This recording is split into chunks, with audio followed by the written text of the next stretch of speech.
From CPAC Korea, former Ambassador-at-Large for Global Criminal Justice, Morse.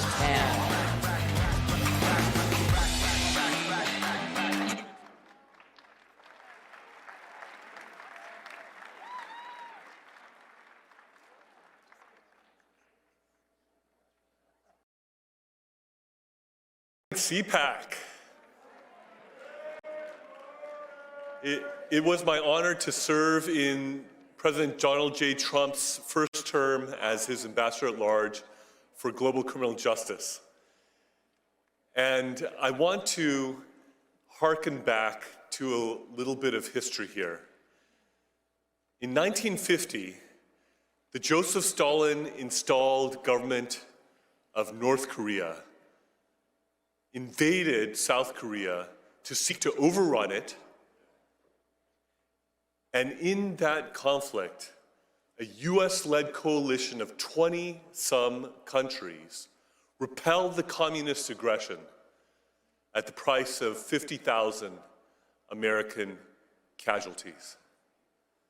I honor the blood that was spilled by American soldiers to keep the whole peninsula from being one big North Korea, which is the most oppressive, darkest, most unjust place on planet Earth. And believe me, I know of many such places around the world, and it is number one in that regard.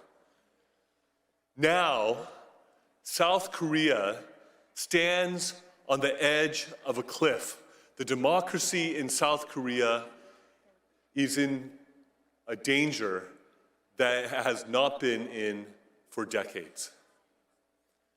President Yoon, who loves America, who was strongly and staunchly allied with the United States of America, has been impeached and is in danger of being prematurely removed from office. Why?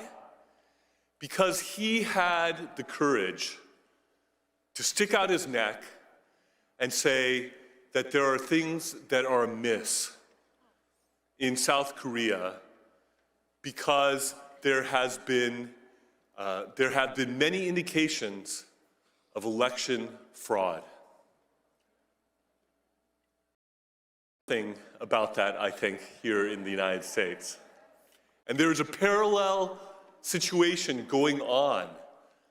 President Yoon, indeed, has been called the Donald Trump of Asia.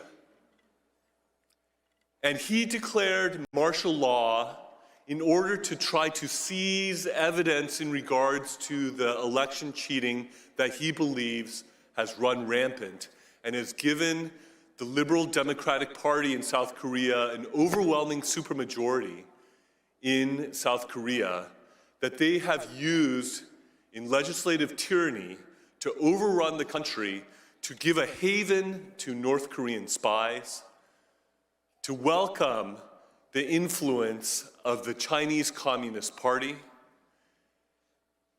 and they are rushing through a conviction process potentially before the Constitutional Court that if 6 justices on that court vote to remove him from office, he will be prematurely removed from office even though he was the duly elected president of Korea by the people of South Korea.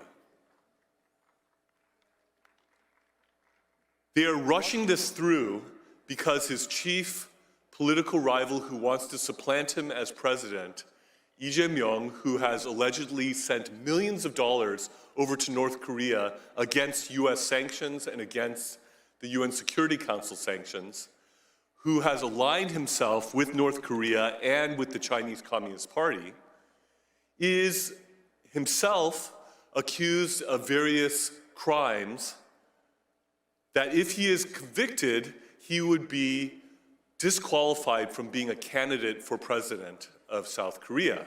So there is a legal and political race going on to try to convict and remove President Yoon before Lee Jae-myung is disqualified for running for president of Korea in the emergency election that will ensue if Yoon is removed.